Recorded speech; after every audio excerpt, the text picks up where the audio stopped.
La Ciudad de México, habitada actualmente por 23 millones de personas, ha sido edificada sobre el lecho de 5 antiguos lagos ubicados en la parte baja de una cuenca hidrológica. Sin embargo, el tiempo ha borrado la memoria histórica de su pasado lacustre. Tenochtitlan, la capital del Imperio Mexica, se fundó sobre el agua y fue destruida por los conquistadores españoles que levantaron en su lugar una ciudad más acorde con ciertos patrones europeos. Desde entonces, el agua, sagrada para los antepasados, empezó a ser tratada como enemigo. Así, a lo largo de 400 años, desaparecieron 1.100 kilómetros cuadrados de agua de la Cuenca de México, donde ha ocurrido una de las transformaciones ecológicas más radicales del planeta.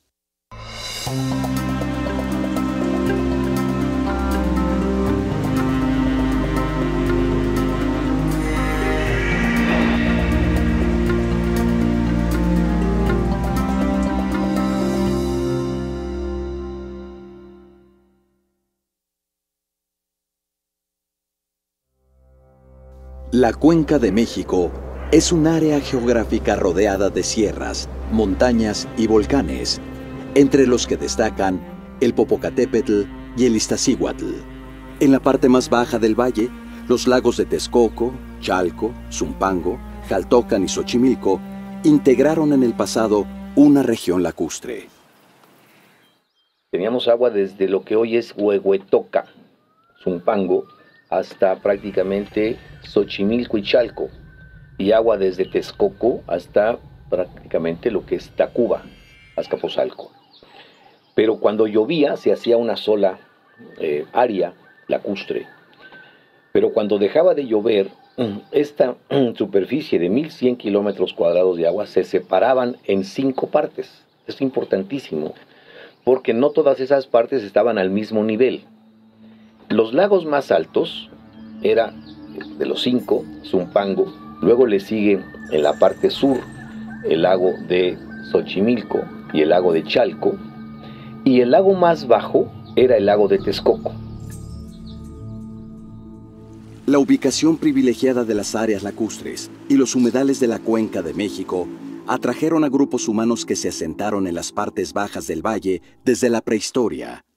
Y aquí incluso se empezó el sedentarismo antes de que hubiera agricultura, que es un fenómeno extraordinario en la historia del mundo. Entonces ya cuando empieza la agricultura, pues se empiezan a colonizar las tierras de la cuenca, de las laderas, y probablemente en algún punto que no se sabe muy bien, empezaron a hacerse chinampas en las orillas. Las chinampas son unas parcelas como islotes que se han hecho en los humedales de toda América, no solamente de México, y en varias partes de México. Entonces empezó la agricultura y por lo tanto empezó también a haber mucha población. 800 años antes de nuestra era, emergió Cuicuilco y se convirtió en uno de los centros culturales con más influencia en la región. Su hegemonía terminó alrededor del año 200, cuando hizo erupción el volcán Xitle. La migración y reacomodo de los pobladores del Valle de México permitió el surgimiento de Teotihuacán. Entre los siglos II y VII, la llamada Ciudad de los Dioses se convirtió en una de las concentraciones urbanas más importantes de Mesoamérica. Es allí donde aparecen las primeras representaciones de Tlaloc, el dios de la lluvia y el trueno. La grandeza de las civilizaciones prehispánicas estaba fundamentada en el profundo conocimiento del agua. En la cosmovisión de muchas culturas mesoamericanas, el agua podía ser el elemento creador o la fuerza destructiva, y de la indisoluble relación con el vital elemento provenía la fortaleza económica, cultural y militar. El agua era fundamental para la agricultura y para la vida de los pueblos. Tras la decadencia y caída de Teotihuacán, hacia el año 650, en las riberas de los lagos se asentaron distintos grupos provenientes del norte. La población creció y surgieron pueblos como Culhuacán, Chimalhuacán, Azcapotzalco, Tlacopan y Xochimilco. El sistema de chinampas permitió ganar mayores extensiones de terreno al agua. Las chinampas se construían en las partes bajas de los lagos con ramas de aguejote, piedras y varas de otros árboles que se cubrían con capas de tierra compacta y el sedimento de los canales. Se obtenían cosechas abundantes y los productos cultivados, sumados a las especies endémicas de la zona lacustre, servían de alimento a la población de la cuenca. Cuenta la tradición recogida en los códices que, guiados por el dios Huitzilopochtli, a fines del siglo XIII, los mexicas, también llamados aztecas, emprendieron desde el mítico Aztlán una larga peregrinación hasta el sitio donde habrían de establecerse y fundar su ciudad capital. Según las crónicas indígenas, el lugar que encontraron en la cuenca lacustre de México les recordaba aquel otro lago que rodeaba la isla de Aztlán, que en náhuatl significa lugar de garzas. Cuando los mexicas llegan al Valle de México, traían ya una larga experiencia que habían ido adquiriendo a lo largo de muchos años. No eran un pueblo bárbaro que estaba constantemente en movimiento, casi nómada, sino ya era un pueblo plenamente mesoamericano.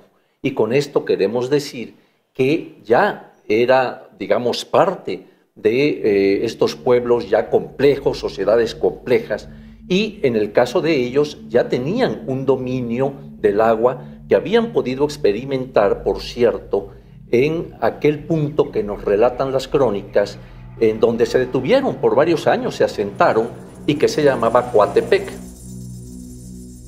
¿No? Cuando llegan a Coatepec, el dios Huitzilopochtli hace que el cerro esté rodeado de un lago en el cual van a aparecer muchas aves, muchos peces, todo lo que simboliza la abundancia de un espacio geográfico en el cual un pueblo se va a establecer, ¿no? Y ahí también se puede mencionar la palabra Tolan, que es el lugar donde abundan los tules, las cañas, ¿no? Y que también es una palabra que simboliza la ciudad por excelencia, ¿no? Que era la ciudad mítica de Tolan, el origen de todas las ciudades donde reinaba Quetzalcóatl. Entonces esa palabra de Tolan la encontramos en las fuentes escritas aplicada a la Tolan de Tula, de los toltecas, pero también a Tenochtitlan se le dice Tolan también, o Cholula se le dice Tolan también, e incluso algunas ciudades que aparecen en los códices mixtecos. Los mexicas fundaron Tenochtitlan en 1325, integraron la Triple Alianza con los pueblos de Texcoco y Tlacopan, y 100 años después, sus dominios llegaban a las tierras del Soconusco y la Chontalpa tabasqueña. La ciudad fue edificada sobre una isla artificial mediante la técnica de las chinampas, que los mexicas heredaron de los pueblos asentados en las riberas de la cuenca. Para los mexicas, el concepto de pueblo o ciudad estaba relacionado con la palabra atl, que significa agua. La palabra pueblo en náhuatl es un compuesto de dos palabras, atl, agua, y tepetl, que es cerro. Entonces en conjunto se da la palabra altepetl, que significa pueblo o ciudad, ¿no? Y eso implica la necesidad a la vez de tener agua justamente para todas las necesidades de los pueblos, y el cerro es un símbolo de todos los mantenimientos que también requieren los hombres, y se decía que esos mantenimientos, su lugar de origen, eran justamente el interior de los cerros. De ahí salían el agua, de ahí salían las nubes, de ahí estaban todos los productos vegetales, todos los cultivos, no procedían de manera mítica de un cerro primigenio. Tenochtitlan se convirtió en una urbanización integrada por una compleja red de ciudades, poblados y villas articuladas militar, territorial y económicamente desde el Templo Mayor, el centro sagrado de los mexicas. Por ejemplo, Tlaloc, el dios de la lluvia, de la fertilidad, del agua, el dios por excelencia que maneja estos aspectos, estaba en el Templo Mayor. Ahí compartía ese templo con Huitzilopochtli, con el dios relacionado con la guerra y obviamente con la muerte, ¿no? Y el sacrificio. Entonces, esta imagen de estas dos deidades presentes en la parte alta del Templo Mayor de Tenochtitlan nos está indicando la relevancia que el mexica mismo le está dando, por un lado, a la producción agrícola, al agua, a la lluvia, a los granos, y de ahí la necesidad de mantener en equilibrio las bondades de este Dios. Entre los rituales, que eran muy diversos, que se efectuaban, los más espectaculares, por decirlo de alguna manera, eran las procesiones que se hacían hacia los cerros, por ejemplo, hacia el cerro Tlaloc, ¿no?, que está ahí cerca de Texcoco, ¿no?, donde intervenían incluso los soberanos de México, de Texcoco, de Tlacopan, ¿no?, y que se dirigían hasta los cerros, en particular el cerro Tlaloc. Y ahí se hacían ofrendas a Tlaloc, había una gran estatua de Tlaloc, y también se sacrificaban niños, que eran las ofrendas humanas más importantes en el caso de Tlaloc, porque representaban a esos seres diminutos que eran los tlaloques, que eran los ayudantes de Tlaloc, ¿no? Y se dice que los niños tenían que llorar mucho, ¿no? Había como un tipo de mecanismo de lo que llaman magia simpática a veces, ¿no? Es decir, los llantos de los niños auguraban de las abundantes lluvias que se esperaban en este caso. El uso y aprovechamiento de los recursos hídricos permitió a los mexicas establecer en Tenochtitlan la cultura lacustre más avanzada de Mesoamérica. Dado que está en medio de uno de los vasos o de los alvéolos de esta especie de gran cuenca intercomunicada, tuvieron que hacer desde traer agua potable hasta una serie de diques, ¿no? Los españoles les llamaron albarradones o albarradas. Son diques que empezaron a construir, algunos de los cuales tenían calzada y otros eran simplemente diques. Algunos eran calzadas con acueductos o con canales de navegación a un lado. Entonces hicieron ya en 2-3 siglos una enorme red de canales y de obras hidráulicas, albarradas, diques, acueductos. El sistema lacustre de la ciudad de Tenochtitlan en aquel entonces tenía una importancia fundamental, no nada más por la producción que permitía con las chinampas, ¿no? Las chinampas, hay que recordar que son espacios donde se puede cosechar hasta 3 veces al año, ¿no? Es decir, hay una tasa de productividad agrícola bastante elevada, y además es un sistema de transporte que permite mover incluso piedras del tamaño de la Tlaltecutli, que se encontró en Templo Mayor recientemente, y se sabe que fue transportado con barcos, con lanchas pues, muy grandes para transportar ese tipo de materiales, y obviamente todos los insumos que llegaban a la Ciudad de México.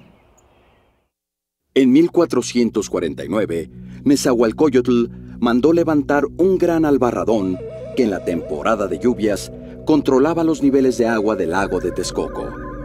Se extendía desde el cerro de Azcapotzalco, vecino del Tepeyac, hasta Iztapalapa. Tenía 16 kilómetros de largo y servía, además, para separar las aguas dulces que rodeaban la ciudad de las salobres del lago de Texcoco. 50 años después, en tiempos de Ahuizotl, se construyó otro dique de protección que paradójicamente no evitó una gran inundación.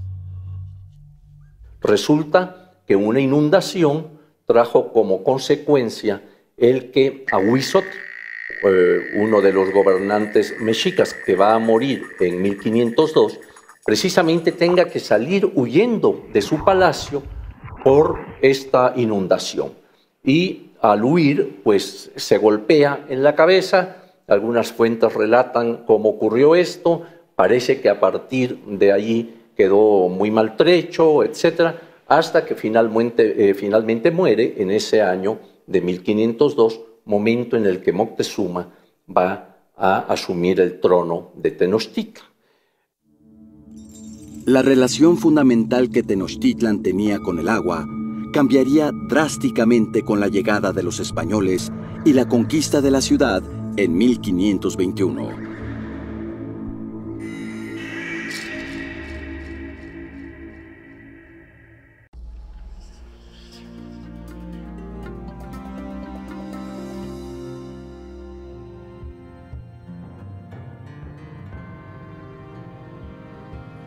En la primavera de 1519, poco más de 600 soldados españoles al mando de Hernán Cortés desembarcaron en una playa del actual estado de Veracruz y se establecieron en Zempoala, pueblo tributario de México Tenochtitlan.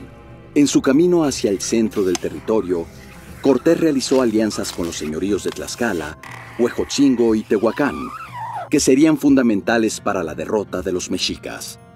En noviembre de 1519, Hernán Cortés y sus soldados cruzaron entre los volcanes Iztaccíhuatl y Popocatépetl y descubrieron un panorama nunca antes visto por los europeos. Un gran lago se extiende más allá de sus miradas y en sus riberas destacan poblaciones a manera de puertos: Chalco, Xochimilco, Tacuba, Coyoacán. Y sobre el agua, la Ciudad de México Tenochtitlan, una de las maravillas urbanísticas del Nuevo Mundo. El cronista Bernal Díaz del Castillo, que acompañaba la expedición de Hernán Cortés, escribió: «Vimos cosas tan admirables que no sabíamos qué decir, o si era verdad lo que por delante parecía, que por una parte en tierra habían grandes ciudades y en la laguna otras muchas. Veíamoslo todo lleno de canoas y en la calzada muchos puentes de trecho a trecho y por delante estaba la gran Ciudad de México». Los conquistadores se enfrentaron a la superioridad militar de los mexicas. Miles de canoas se desplazaban por el agua con mayor velocidad y destreza que los españoles montados en caballos y cargados con pesados armamentos. En un momento dado, Cortés con sus huestes está siendo apoyado por miles y miles de indígenas que eran enemigos de los mexicas. Y eran sus enemigos porque habían sido conquistados por ellos y estaban sujetos a un tributo que tenían que pagar periódicamente a la metrópoli. Entonces, pues, esto trajo aparejado el odio, ¿verdad?, de estos grupos indígenas en contra del mexica por aquel sometimiento. Entonces, Cortés se ingenia para poder entonces cortar el abastecimiento de agua, para poder cortar también el abastecimiento por, digamos, a través del lago mismo, de productos y de alimentos. Los españoles, debemos recordar, incluso construyeron unos bergantines, construyeron unas atarazanas, que son los lugares donde se construyen barcos, uno de los diques que rodeaba la Ciudad de México, que después se llamó de San Lázaro, donde está ahora el Archivo General de la Nación. Ahí hicieron unas atarazanas, construyeron unos buques, unos bergantines, porque no lograban conquistar por tierra, por las calzadas, a los mexicas. Hernán Cortés dirigió a sus soldados en una batalla naval a más de 2000 metros sobre el nivel del mar, que sería decisiva para penetrar en tierra firme. Pedro de Alvarado, uno de sus capitanes, suprimió el abasto de agua potable desde Chapultepec y los aliados de Cortés destruyeron las calzadas, los puentes y los acueductos. Así lo consignaron innumerables crónicas indígenas. Por espacio de 10 días nos combaten, y es cuando vienen a aparecer sus naves.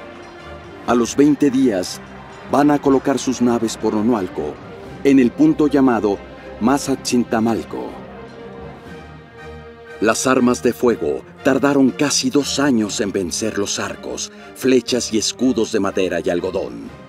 Tras la caída de la ciudad, las tropas españolas destruyeron todo lo que encontraron a su paso y acabaron prácticamente con los símbolos culturales y religiosos indígenas. La ciudad misma es muy interesante y muy dramático porque los propios mexicas son los encargados de derruirla. Es decir, como a la población conquistada que sobrevive, se le ordena que la destruya, van con sus coas o huicles a destruirla. Entonces, con esa piedra y con todo ese material es que se empieza a construir la nueva ciudad. Cortés estaba en duda si hacerla en Coyoacán o hacerla o fundarla precisamente sobre los restos de la vencida Tenochtitlan. Decide por esto último. Las razones, yo pienso que esto se debió a aspectos políticos, fundamentalmente. O sea, era el lugar que había representado para el indígena el centro del poder, tanto humano como divino. Por lo tanto, tenía que preservarse. Me da impresión que esa fue una de las principales causas, porque hay que recordar que el mismo Bernal Díaz y Cortés pues están hasta cierta forma espantados de la matazón que hubo, ¿verdad? De la peste que había en Tenochtitlan en aquellos días, ¿verdad? Con tanto muerto que estaba allí sin sepultar, etc. Entonces no era un lugar apropiado para empezar, ¿no? a tener ya la sede española. Pero, sin embargo, pues sí juegan estos factores políticos, ¿verdad? Militares, etcétera, que le iban a dar cierta presencia ante los otros pueblos a los que aún tenían que conquistar. Las tropas españolas destruyeron el Templo Mayor y los demás basamentos prehispánicos con el propósito de acabar con los símbolos indígenas. Para los asombrados conquistadores, los dioses eran demonios que la nueva fe debía destruir. Las fantasías que emanaron del Renacimiento europeo se expresaron en innumerables imágenes, totalmente irreales, que atemorizaron al viejo continente. Pero sobre todo, los conquistadores comenzaron a eliminar el universo lacustre de la antigua Tenochtitlan. Los españoles, al tener esta idea de sacar el agua y al no poder entender la cultura lacustre, en lugar de dejarla, de convivir con ella, la destruyen. La conquista de Tenochtitlán y toda su región, no solamente fue Tenochtitlán, toda la región de equilibrio hidráulico, la van a destruir. Y al destruirla, el agua se convierte en enemigo de la ciudad. Por tanto, al ellos decidir fundar la ciudad donde estaba Tenochtitlan, la nueva ciudad virreinal, pues evidentemente el agua va a empezar a ser un grave problema para la sobrevivencia de esa ciudad que estaba inerme. Y entonces empiezan a hacerle protecciones, pero empiezan en realidad a pensar en todo el siglo XVI cómo sacar el agua de esa cuenca. Una vez establecido el gobierno colonial, el virrey don Antonio de Mendoza realizó el primer trazo urbano de la Ciudad de México. Fue una traza en forma de retícula o tablero de ajedrez que se va a repetir en todas las ciudades de la Nueva España. Pero en la capital novohispana, que comenzaba a levantarse sobre las ruinas de la antigua Tenochtitlan, las inundaciones eran una complicación que los españoles querían resolver a toda costa. Se rellenaron los canales que daban antes libre curso a las aguas. Muchos fueron convertidos en drenajes y comenzó la paulatina desecación de los lagos.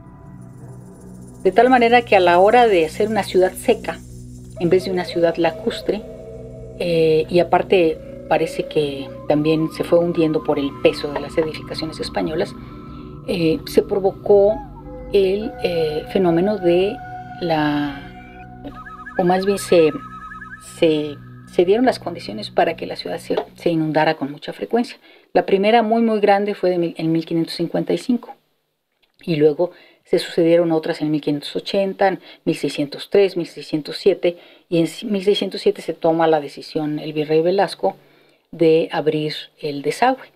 Pero la de 55 es muy interesante porque ahí todavía las autoridades virreinales y el cabildo español de la ciudad deciden acudir al consejo de los principales, de los caciques de las 3 cabeceras antiguas y hacen una albarrada nueva por San Lázaro, precisamente por donde mencioné antes, por el oriente, y acuden a los viejos sistemas laborales, a los tradicionales, y reconstruyen no solo esas albarradas, sino otras muchas. Es decir, la primera etapa se basa, antes del desagüe, todo ese siglo XVI, en las soluciones indígenas. O sea, se sigue acudiendo al trabajo indígena y a las soluciones hidráulicas indígenas. Para desalojar el agua que los europeos no eran capaces de entender ni dominar, era necesario superar las montañas que rodeaban la cuenca, situada a más de 2000 metros sobre el nivel del mar. La solución la proporcionaría la ciencia emanada del Renacimiento europeo.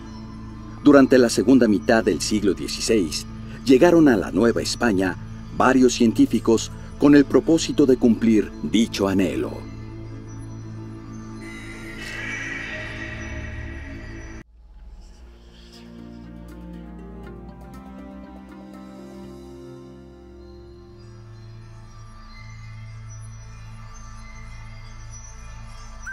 Al comienzo del siglo XVII, se habían construido albarradones o bardas de protección, pero las inundaciones seguían agobiando a la Ciudad de México. Fue entonces cuando el virrey Luis de Velasco y Castilla tomó la decisión de construir un drenaje para desalojar las aguas. Y este virrey dijo, tráiganme al especialista mejor del mundo. Y llegó este cosmógrafo de origen alemán, ¿no? Este hombre estudió a fondo la batimetría. Es impresionante cómo en 1607 alguien haya podido tener esa visión, ¿no? Yo lo reconozco hoy. Y entonces él descubrió que había un punto en el valle que si construía un túnel podía interconectar la zona de descarga del río Cuautitlán con los nacimientos del río Tula, con afluentes del río Tula.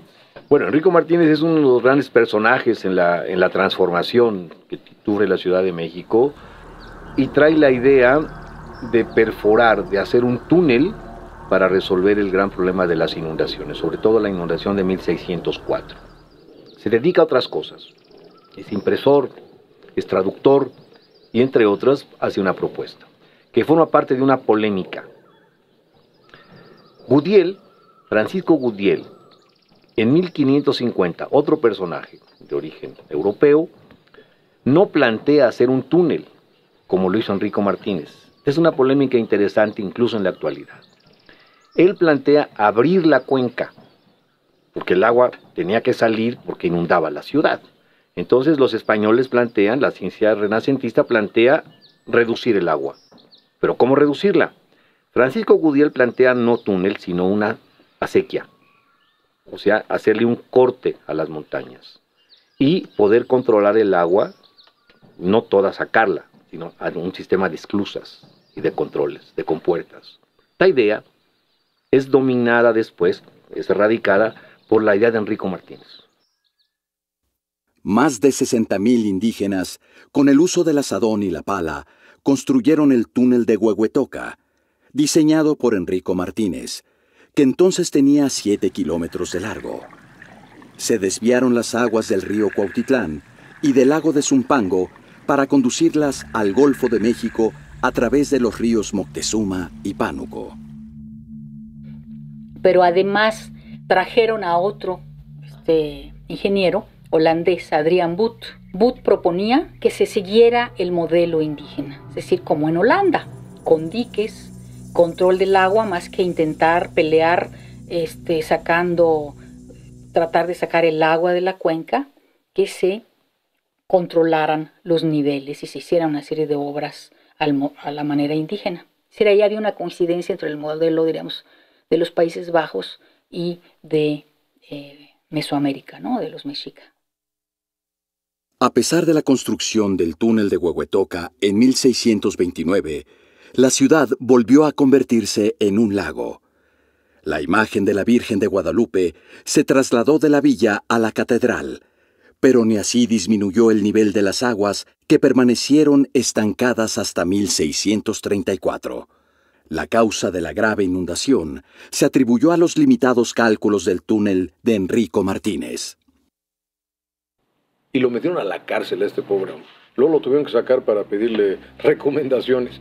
Y finalmente se decidió, en lugar de hacer un túnel, abrir el Tajo de Nochistongo, que tardó, como te decía yo, 150 años. Se inauguró por ahí de 1750, ¿no? Los gobiernos virreinales continuaron realizando obras para desecar los lagos. La ciudad empezó a extenderse. Los canales fueron sustituidos por calles y las canoas por carretas.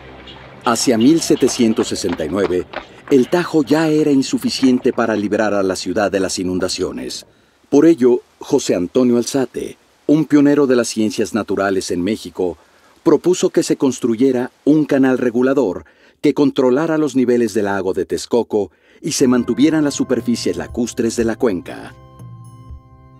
Alzate se oponía a la desecación total del lago, pues temía que el clima se alterara severamente y se viera afectada la economía productiva de la Cuenca de México.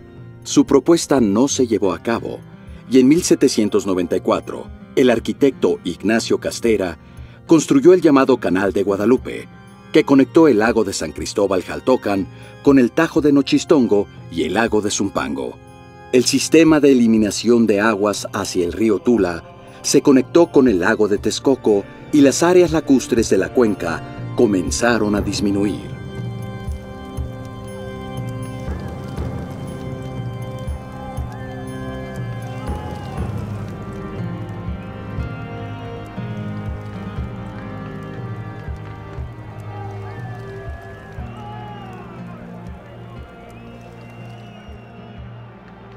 Durante las primeras décadas del siglo XIX, la conflictiva situación que vivió el país impidió que se realizaran grandes obras hidráulicas, pero la navegación por canales era un medio de transporte muy popular.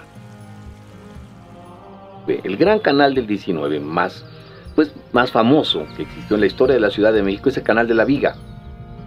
Pero no era el único. Habían muchos canales que se formaron en donde ya había tierra, pero quedaba el canal.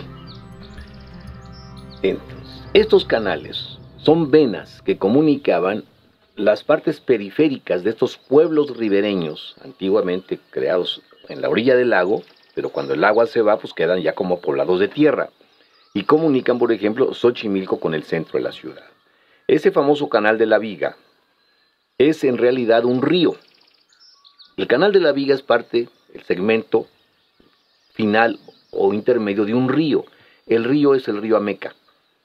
El río Ameca, es decir, donde se baja agua del Iztaccíhuatl, parte de Popocatépetl, a través de ese río Ameca, que se hace Canal de la Viga, que llega directamente hasta el Zócalo.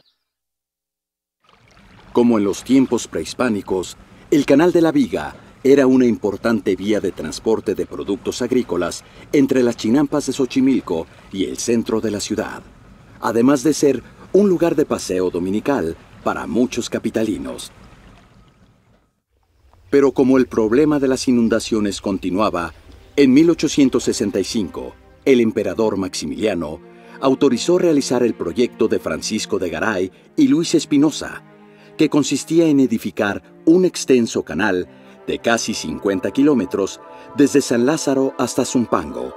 Este pasaría por los márgenes de los lagos de Texcoco, San Cristóbal, Jaltocan y Zumpango, y había que perforar de nuevo las montañas de la cuenca.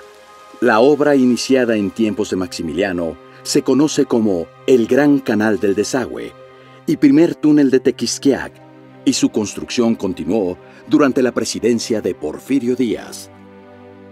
Ahora el túnel tenía 11 kilómetros, no 7. Y el túnel no estaba a 50 metros como el de Enrico Martínez, sino estaba a 100 metros de profundidad. La obra la estaba terminando Porfirio Díaz. El Gran Canal del Desagüe fue inaugurado por el presidente Porfirio Díaz el 17 de marzo de 1900. En el banquete, realizado en Zumpango, se levantó un acta que decía: «La obra librará a México de inundaciones y mejorarán las condiciones higiénicas de la capital». Poco después, el presidente Díaz afirmó en el Congreso: «Se ha dado cima al ideal de 3 siglos, salvando a nuestra capital de que la inunden sus lagos y de que la infesten por falta de salida sus propios desechos. La fuerza de la naturaleza vendría a desmentir tales afirmaciones». En julio de aquel año, la ciudad volvió a inundarse.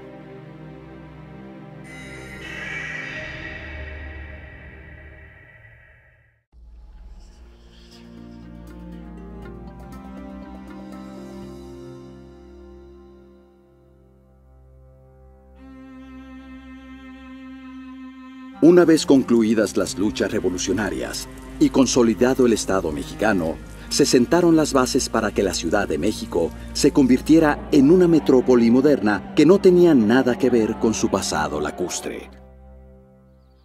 Hubo una necesidad cuando la ciudad, después de la revolución, creció. Es decir, la posrevolución, en términos del urbanismo de nuestra ciudad, tomó los ríos como drenajes. Polanco tomó 2 ríos como drenajes, desde los años 28. Y toda la ciudad que creció de 1920 a 1940, 50, 60, ocupó ríos como drenajes. La idea de resolver las nuevas urbanizaciones de la ciudad, ocupando los ríos y no haciendo sus propios drenajes y tratando el agua, que es un debate que hay que continuar hoy. ¿Cómo sacamos el agua negra de la ciudad? ¿Por los ríos? ¿Los perdemos? ¿O hacemos plantas de tratamiento y tratamos el agua de otra manera? En 1930, la Ciudad de México ocupaba una extensión de 46 kilómetros cuadrados con una población de 950,000 habitantes. El crecimiento de la ciudad y las constantes inundaciones generadas por las limitaciones de la obra porfirista obligaron a perforar la cuenca por tercera vez. Entre 1937 y 1946 se abrió el segundo túnel de Tequisquiac de 11 kilómetros de largo, 4 metros de diámetro y 100 de profundidad. Continuó el propósito de vaciar la cuenca de México, pero el problema del drenaje no se resolvía. En julio de 1950 hubo otra grave inundación en la ciudad y un año después, según informó la prensa, un torrencial aguacero descargó sobre el Valle de México la más copiosa precipitación pluvial que convirtió a la capital mexicana en un inmenso lago. En los años 50 comenzó una planificación urbana y para resolver el problema de insalubridad, la totalidad de los ríos Churubusco, Mixcoac, La Piedad, El Consulado y parte del río de los Remedios que funcionaban como drenajes fueron entubados. En 1953, la población había aumentado a 3.500.000 individuos, y una de las grandes obras hidráulicas que se hicieron para desalojar aguas negras de la ciudad fue el viaducto Miguel Alemán. La idea original fue de un arquitecto llamado Carlos Contreras, que en 1930, estudiando en la Universidad de Columbia, llega a México y plantea hacer un viaducto. Lo plantea en el año 39. La obra se hace hasta el 52. Carlos Contreras plantea que el río, el viejo río, el río saturado, el río contaminado de La Piedad, debería ser un viaducto. ¿Qué era un viaducto? Es ponerle un ducto al agua negra de ese río y pasar por arriba una vía. De ahí el nombre viaducto. Lo hace Miguel Alemán. Esa idea permeó durante muchísimos años la urbanización de la Ciudad de México. Así creció la ciudad, así resolvió la ciudad, así resolvió las lomas de Chapultepec, Interlomas, Bosque de las Lomas, su problema del drenaje. Así se resolvieron todas las colonias de la ciudad moderna, de las clases medias, así. No de otra manera. Cuando aún se sentían los impactos de las inundaciones y de los hundimientos que sufrió la ciudad a mediados del siglo XX, en 1966 comenzó la construcción de la primera etapa del drenaje profundo, columna vertebral del sistema de drenaje de la Ciudad de México. La primera etapa concluyó en 1975 con la construcción de 2 interceptores, el oriente de 10 kilómetros de longitud y el central de 8. Una obra que, según los cálculos de la época, evitaría inundaciones en la Ciudad de México. El día de la inauguración, el presidente Luis Echeverría afirmó: "El drenaje profundo es una de las obras más importantes del siglo, que mantendrá a la Ciudad de México a salvo de graves peligros y la dotará de un eficiente sistema de expulsión de aguas negras y pluviales". Originalmente, el sistema de drenaje profundo era para agua de lluvia, es decir, solo debería de captar agua de lluvia y mandarla hacia el río Tula a través de un afluente que se llama El Salto y de ahí a distritos de riego. Pero yo te mencioné hace un momento el grave problema de hundimientos. O sea, la ciudad se ha hundido a tal grado que el gran canal del desagüe perdió su desnivel. Entonces llegó un momento, ahí por 1990, en que el gran canal del desagüe, que operó desde 1900, ya no sacaba agua. Es más, el primer tramo de 10 kilómetros tiene una pendiente invertida. El agua se regresa. Por esta razón hubo que construir 2 grandes sistemas de bombeo que son como esclusas. Una vez que el agua potable ha sido utilizada en la Ciudad de México, las aguas negras, industriales y domésticas se desalojan por los sistemas de drenaje. Actualmente la operación del drenaje profundo permite el desagüe por gravedad a través de túneles desde la Ciudad de México hasta la salida del sistema en el Río del Salto, cercano a la presa Requena, en el estado de Hidalgo. De allí, las aguas residuales se derivan a los ríos Tula, Moctezuma y Pánuco, para que finalmente desemboquen en el Golfo de México. Tiene una capacidad de evacuar aproximadamente 200 metros cúbicos por segundo. Estamos hablando de un sistema de drenaje combinado, no podemos separar fácilmente las aguas que descarga la Ciudad de México de las que descargan los municipios de la zona conurbada.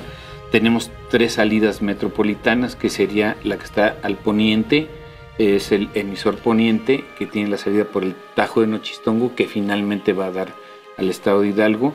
El sistema de drenaje profundo, que recibimos las aguas básicamente de todo el Valle de México, que también tiene una salida en el estado de Hidalgo, en la zona del Salto, ahí por la zona de Tula, y también el Gran Canal del Desagüe, que tiene su salida también hacia el norte y que finalmente también desemboca hacia el estado de Hidalgo. El sistema de drenaje profundo cuenta con una red de emisores e interceptores que desalojan tanto aguas negras como pluviales de la zona metropolitana. Actualmente la Conagua trabaja en la construcción del TEO, Túnel Emisor Oriente, considerada la obra de infraestructura hidráulica para drenaje más grande del mundo, que en temporada de lluvias funcionará de manera simultánea con el actual drenaje profundo. Al mismo tiempo, el sistema de aguas de la Ciudad de México le da mantenimiento permanente a la red de drenaje. Se hizo un reforzamiento estructural como una primera etapa. Se reforzó tanto el emisor central como los 3 principales interceptores en un trabajo que se ha sostenido durante estos últimos 4 años. Ya llevamos 4 etapas completas de trabajo. Eso nos garantiza que el sistema de drenaje, aun cuando le falta capacidad, va a funcionar y finalmente va a sacar las aguas, y con ello se evita una gran inundación. Ahora, para poder evitar problemas de inundaciones en diversas colonias debido a la falta de capacidad del sistema de drenaje metropolitano, para eso se está construyendo desde hace 3 años y medio el túnel emisor oriente. El túnel emisor oriente es un túnel paralelo al drenaje profundo, al emisor central, que es una obra gigantesca, tiene un costo de 19,000 millones de pesos. Son 6 empresas trabajando simultáneamente en 6 frentes de trabajo con más de 8,000 empleos directos. Es una obra gigantesca, ¿no? Creo que el TEO va a ser una obra que va a ayudar a minorar los riesgos de una gran inundación, pero no va a resolver cabalmente el problema de las inundaciones. El problema de las inundaciones de la ciudad creo que es, desde mi punto de vista, una concepción donde integremos a la idea de seguir haciendo túneles la idea del almacenamiento del agua en las partes altas. No tenemos por qué sacar toda el agua blanca que nos llueve por los túneles de la ciudad. Creo que así podríamos reducir los presupuestos de las grandes obras hidráulicas, si no las hacemos tan grandes, reduciendo la gran cantidad de agua blanca que la estamos enviando a los túneles.